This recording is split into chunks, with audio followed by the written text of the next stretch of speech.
இன்னைக்கு மிக முக்கியமான ஒரு வீடியோ பார்க்க போகிறோம். H1B L1 ஃபீ ஹைக் சம்பந்தமான ஒரு விஷயம் ஆல்மோஸ்ட் கடைசி கட்டத்தை எட்டி இருக்கு.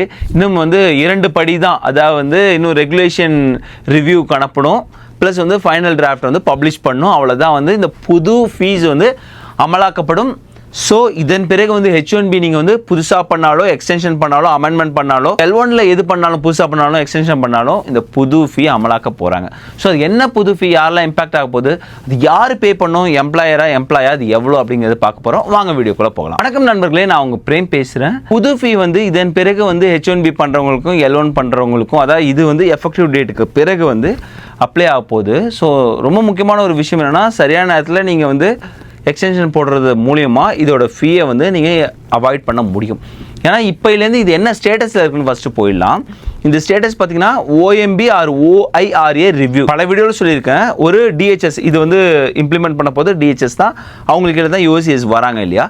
ஸோ DHS ஒரு புது பாலிசி இம்ப்ளிமெண்ட் பண்ணணும்னா ஃபஸ்ட்டு NPRM அப்படின்னு சொல்லுவாங்க. அதாவது notice of proposed rule making அப்படின்னு சொல்லிட்டு ஃபெடரல் ரெஜிஸ்டரில் பப்ளிஷ் பண்ணிவிட்டு மக்களோட கருத்து கேட்புக்கு விடுவாங்க. ஸோ மக்களோட கருத்துலாம் கேட்ட பிறகு இப்போ நிறைய வருதுன்னு வச்சுக்கோங்க, ஒரு 1000 கணக்கான இல்லை 2000 கணக்கான கமெண்ட்ஸ் வருதுன்னா அதை எடுத்துகிட்டு அது எல்லாத்தையும் அவங்க ரிசால்வ் பண்ணிவிட்டு, இந்த மாதிரி கமெண்ட்ஸ் வந்துச்சு இதை ரிசால்வ் பண்ணோம், இந்த மாதிரி கமெண்ட்ஸ் வந்துச்சு இதற்காக இந்த பாலிசியை சேஞ்ச் பண்ணோம் அப்படிலாம் சொல்லிட்டு OMB ஆர் OIRA ரிவ்யூ கொடுவாங்க. ஸோ அவங்க இதெல்லாம் ரிவ்யூ பண்ணிட்டு ஓகேப்பா நீங்கள் கமெண்ட்ஸ்லாம் சரியாக நிவர்த்தி பண்ணியிருக்கீங்க, நீங்கள் ஃபர்தராக ப்ரொசீட் பண்ணலான்னு சொன்ன பிறகு தான் அவங்க போயிட்டு ஃபெடரல் ரெஜிஸ்டரில் ஃபைனல் ரூல் பப்ளிஷ் பண்ணுவாங்க. ஃபைனல் ரூல் பப்ளிஷ் பண்ணதுலேருந்து ஒரு 60 நாள் இல்லை 30 நாளுக்கு அப்புறம் அது அமலாக்கம் செய்யப்படும்.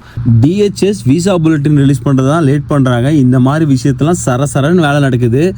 ஏன்னா இந்த வீடியோ எடுக்கும் போது இது ரிவ்யூ ப்ராசஸில் தான் இருந்தது. நான் நினச்சேன் ரிவ்யூ ப்ராசஸ் ஒரு 3 மாதமாக அது எடுக்கும், அதன் பிறகு ஒரு 2 மாதம் கொடுப்பாங்கன்னு. ஆனால் இப்போ எல்லாமே தலைக்கு தான் மாறிடுச்சு. ரிவ்யூ ப்ராசஸ் முடிஞ்சு ஃபைனல் காப்பி பப்ளிஷ் ஆகிறதுக்கு ரெடியாக இருக்குது. உங்கள் ஸ்க்ரீன்லேயும் பார்க்க முடியும். 8/10/2026 இதை பப்ளிஷ் பண்ண போகிறாங்க. அதுலேருந்து 30 நாட்கள் தாங்க கொடுத்துருக்காங்க. இந்த ரூல் எஃபெக்டிவ் ஆக போகுது. யூஸ்வலாக 60 நாள் கொடுப்பாங்க, ஆனால் இப்போ பார்க்கும்போது 30 நாள். ஸோ ரொம்ப காலம் இல்லை. தயவு செஞ்சு உங்களுக்கு ஒரு எக்ஸ்டென்ஷனோ அமெண்ட்மெண்ட்டோ ஏதோ ஒன்று இருந்ததுன்னா இப்போ போடுறது மூலிமா நீங்கள் மிகப்பெரிய ஒரு ஃபீயை நீங்கள் அவாய்ட் பண்ண முடியும் H1Bலையும் L1லையும். ஸோ இந்த வீடியோ ரொம்ப முக்கியத்துவம் பெறுதுங்க, ஃபுல்லாக பாருங்கள். ஸோ இது என்ன ஃபீ சொல்லியிருக்காங்கன்னா 911 responses and biometric entry or exit fee. இது ஏற்கனவே இருக்கிற ஃபீ தான்ப்பா. இப்போ யாராவது புதுசாக H1B பண்ணுறாங்கன்னா இந்த ஃபீ கட்டி ஆகணும். H1Bனா $4000, L1னா $4500. ஆனால் இப்போ என்ன ஆட் பண்ணுறாங்கன்னா, இது வரைக்கும் நாங்கள் ஒரு புது H1Bக்கு மட்டும் தான் போட்டோம். அதாவது நீங்கள் வெரி ஃப்ரெஷ்ஷாக ஒரு H1B பண்ணுறீங்க, இல்லை ஒரு ட்ரான்ஸ்ஃபர் ஆஃப் எம்ப்ளாயர், ஒரு எம்ப்ளாயர் A எம்ப்ளாயர் B. இப்போ மெட்டாவில் ஒர்க் பண்ணுறீங்க, அமேசானில் ஆஃபர் வருது, அமேசானில் போகிறீங்கன்னா போகும்போது இந்த ஃபீ கட்டணும். பட் நீங்கள் அமேசானில் ஒர்க் பண்ணுறீங்க, அமேசானில் எக்ஸ்டென்ஷன் போட்டிங்கன்னா அதுக்கு கட்ட வேண்டிய அவசியம் கிடையாது. ஏன்னா எக்ஸ்டென்ஷன் தான் நிறைய பேர் போட்டுட்டு இருப்பாங்க. ஒரு வருஷத்துக்கு பார்க்கும்போது ஆல்மோஸ்ட் 2,26,000 பேர் எக்ஸ்டென்ஷன் போடுறதா ஒரு குறிப்பு சொல்லுது. அப்போ பார்த்துங்க, அவ்வளோ பேருக்கு இவ்வளோ ஃபீ கட்டணும்னா எவ்வளோ அவங்களுக்கு ரெவன்யூ வரப்போகுதுன்னு.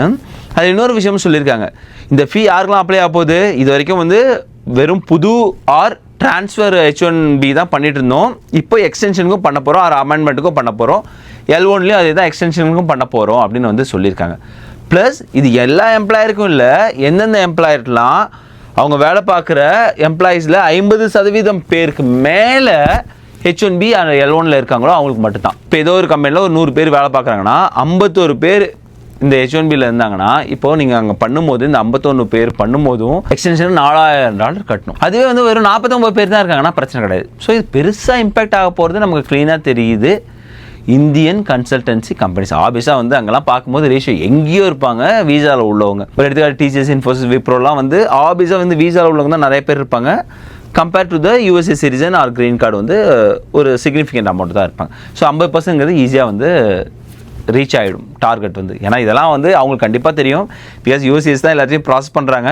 அந்த டேட்டாலாம் வச்சு தான் இந்த நம்பரை அவங்க அச்சீவ் பண்ணியிருக்காங்க. வேறஸ் அமெரிக்கன் கம்பெனியோட இம்பாக்ட் கம்மியாக தான் இருக்க போகுது. இன்னும் பெரிய பெரிய நிறுவனங்களால் நமக்கு சரியான டேட்டா கிடைக்குது. சப்போஸ் அமேசானில் 50%க்கு மேலே வீசாவில் இருக்காங்களா என்னங்கிற டேட்டா சரிவர கிடைக்கவில்லை.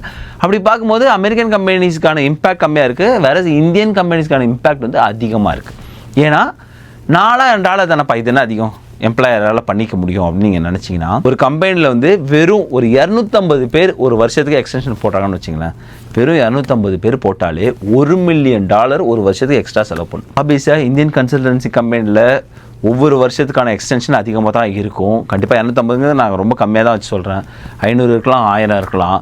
அப்படி பார்க்கும்போது பல மில்லியன் டாலர் செலவு பண்ண வேண்டியது இருக்கும். இன்னொரு பெரிய பிரச்சனை என்ன இருக்குன்னா, எப்போ பார்த்தாலும் 3 இயர்ஸ் எக்ஸ்டென்ஷன் கொடுத்தா பரவாயில்ல. சம்டைம்ஸ் என்ன கேட்குறாங்க, உங்கள் கிளைண்ட்டுக்கும் உங்கள் எம்ப்ளாயருக்கான இந்த ரிலேஷன்ஷிப் ஆர் கான்ட்ராக்ட் என்ன சைன் பண்ணியிருக்காங்க அதை கொடுங்கப்பா அப்படின்னு சொல்லிட்டு, இப்போ 1 இயர் தான் ஒரு ப்ராஜெக்ட் ரன் ஆகுதுன்னா 1 இயர் கொடுத்து விட்றாங்க. இப்போ 1 இயர் எக்ஸ்டென்ஷன் கொடுத்தாங்கன்னா நீங்கள் யோசிச்சு பாருங்கள், எவ்ரி இயர் அந்த பர்சனுக்கு $4000 எக்ஸ்ட்ரா அந்த கம்பெனி வந்து செலவு பண்ண வேண்டியது இருக்கும். பட் பெரும்பாலான சமயங்களில் 3 வருஷம் கொடுத்துட்றாங்க நான் சொல்கிறேன். ஸோ ஏன்னா வந்து போன ட்ரம்ப் கவர்மெண்ட்டோட பீரியடில் இந்த ஒரு பிரச்சனை இருந்தது. நிறைய பேருக்கு வந்து 1 இயர், 1.5 இயர், 2 இயர் இந்த மாதிரி கொடுத்துட்ருக்காங்க, 3 இயர்ஸே தரமாட்டுறாங்க அப்படிங்கிற ஒரு பிரச்சனை மிக முக்கியமாக கன்சல்டன்சி கம்பெனிக்கு வந்தது. ஸோ அந்த ஒரு பிரச்சனை திரும்ப வரும்போது ப்ளஸ் இந்த ஒரு $4000 ஒரு அடிஷ்னல் பர்டன் வரும்போது அது ஒரு மிகப்பெரிய பிரச்சனையாக வந்து எம்ப்ளாயிஸ் பார்க்கக்கூடும். ஸோ அதனால தான் சொன்னால் உங்களுக்கு வந்து சப்போஸ் வந்து 6 மந்த்துக்கு முன்னாடி வந்து நீங்கள் எக்ஸ்டென்ஷன் ஸ்டார்ட் பண்ணலாம். நான் எப்பயுமே சொன்னது 7 மந்த் ரூல் ஃபாலோ பண்ணுங்கள். 7th மந்த் அதாவது வந்து அப்போவே வந்து உங்களோட டாக்குமெண்ட்ஸு நீங்கள் அட்டார்னிட்ட பேசலாம் ஆரம்பிச்சிங்கன்னா, ஸோ அப்போ தான் வந்து 6th மந்த் ஸ்டார்ட் பண்ண பிறகு உடனே எல்சியை போட்டு உடனே வந்து உங்களோட ப்ராசஸ் வந்து ஸ்டார்ட் பண்ண முடியும். ஸோ டிலே பண்ணாதீங்க அப்படின்னு.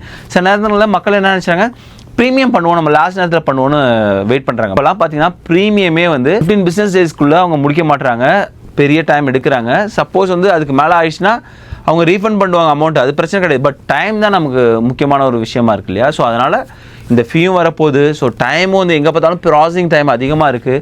ஸோ அதனால் சரியான நேரத்தில் எக்ஸ்டென்ஷன் போட்டுருங்க. இப்போ ஸ்க்ரீன்லேயே பார்க்குறீங்க, இப்போ ரீசெண்ட் டைமாக நிறைய H1B ஃபீ வந்து ஏற்றிட்டாங்க. இப்போ கேப் ரெஜிஸ்ட்ரேஷன் ஃபீ 10 நாள் தான் இருந்துச்சு, 2050% வந்து இன்க்ரீஸ் பண்ணாங்க. பேஸ் பெட்டிஷன் ஃபீ I-129 அதுதான் வந்து I-797 அப்ரூவலுக்கான அந்த பேஸ் பெட்டிஷன் போடுறோம் இல்லையா, அது $460 இருந்துச்சு, $780 மாற்றினாங்க. அசைலம் ப்ரோக்ராம் ஃபீன்னு ஒன்று இல்லாமல் இருந்துச்சு, அது $600 வந்து கொண்டு வந்தாங்க மேண்டேட் ஃபீ. ப்ரீமியம் ப்ராசஸிங் ஃபீ $2500 இருந்துச்சு, அது $2805 கொண்டு வந்தாங்க. பெரும்பாலான சமயங்களில் ப்ரீமியம் ப்ராசஸிங் ஃபீயை வந்து எம்ப்ளாயிட்ட தான் அவங்க பே பண்ண சொல்கிறாங்க. ஸோ இந்த ஒரு பேர்டன் வந்து எம்ப்ளாயிட்ட வரும். ஸோ இந்த 4000 பேர்டன் வந்து எம்ப்ளாயிட்ட போகும், அது நல்லா தெரிஞ்சுக்கணும். பட் மற்ற ஃபீலாமே வந்து எம்ப்ளாயிட்ட போகுது. இந்த ஒட்டுமொத்த எக்ஸ்டென்ஷன் காஸ்ட்டுமே அதிகமாகுது, வேறு எங்கேயுமே வேரி ஆகல. பட் 911 ரெஸ்பான்ஸ் அண்ட் பயோமெட்ரிக் ஃபீயை பாருங்கள், $4000 எக்ஸ்ட்ரா வந்து வருது. ஸோ அப்படி பார்க்கும்போது உங்கள் ஒட்டுமொத்த எக்ஸ்டென்ஷன் பேக்கேஜ் வந்து $4000 எக்ஸ்ட்ரா வந்து போகுது அப்படின்னு தெரிய வரும். ப்ளஸ் இதுக்கப்புறம் வந்து அட்டார்னி ஃபீ இருக்குது. ஸோ ஒரு தடவை எக்ஸ்டென்ஷன் பண்ணுறதுக்கு கண்டிப்பாக அந்த எம்ப்ளாயர் வந்து நிறையா வந்து செலவு பண்ண வேண்டியது இருக்குது. இது வந்து ஒரு அடிஷ்னல் பேர்டனாக வந்து எம்ப்ளாயருக்கு போகுது. அதே போல் வந்து L1 எக்ஸ்டென்ஷனும் உங்கள் ஸ்க்ரீனில் பார்க்குறீங்க, அதுலேயும் I-129 ஃபீ இருக்குது இல்லையா? ஸோ அதிலலாம் எந்த சேஞ்சும் இல்லை, 1385 நீ கட்டுறது தான். அசைலம் ப்ரோக்ராம் ஃபீ வந்து $600 அதுவுமே இருக்குது. அதன் பிறகு பார்க்கும்போது இந்த 911 ரெஸ்பான்ஸ் அண்ட் பயோமெட்ரிக் ஃபீல்டில் தான் வந்து ஒரு பெரிய சேஞ்ச் இருக்குது, $4500 அப்படிங்கிற சேஞ்ச் இருக்குது. அப்படி பார்க்கும்போது $4500 வந்து அதிகமாக வரப்போகுது L1லேயும். ஆப்வியஸாக L1லேயும் வந்து இதை வந்து பேர் பண்ண போகிறது எம்ப்ளாயர் தான். பட் ஓவராலாக பார்க்கும்போது கண்டிப்பாக அவங்களோட பட்ஜெட்டில் இது மிக முக்கியமாக வந்து விசா ப்ராசஸிங் பட்ஜெட்டில் ஒரு பெரிய ஒரு ஜம்ப் இருக்க போது இந்த எஃபெக்டிவ் ஆன பிறகு இந்த ரூல். இன்னொரு பெரிய விஷயம் என்னன்னா, இது பப்ளிஷ் பண்ண பிறகு உடனே வந்து லாஸ்ட் சூட் ஃபைல் பண்ணுவாங்க. பிகாஸ் நிறைய கமெண்ட்ஸ் வந்து இப்போயே வந்து அட்டார்னி சைட்லேருந்து ஐலா சைட்லேருந்து வந்து போயிட்டுருக்கு. ஸோ அவங்க எல்லாருமே வந்து இதுக்கு கடுமையான எதிர்ப்பு தெரிவிச்சிருக்காங்க. இது வந்து ரொம்ப அதிகமாக வந்து சுமையை வந்து எம்ப்ளாயர் மேலே சுமத்துறாங்க அப்படிங்கிற மாதிரி சொல்லியிருக்காங்க. ஸோ லாஸ்ட் சூட் போகிறதுக்குமான சான்ஸுமே அதிகமாக தான் இருக்குது. ஐ ஹோப் உங்களுக்கு இந்த வீடியோ வந்து யூஸ்ஃபுல்லாக இருந்திருக்கும். உங்களுக்கு இந்த வீடியோ பிடிச்சிருந்தா லைக் பண்ணுங்கள், ஷேர் பண்ணுங்கள், மறக்காமல் நம்ம சேனலை சப்ஸ்கிரைப் பண்ணுங்கள். நன்றி, வணக்கம்.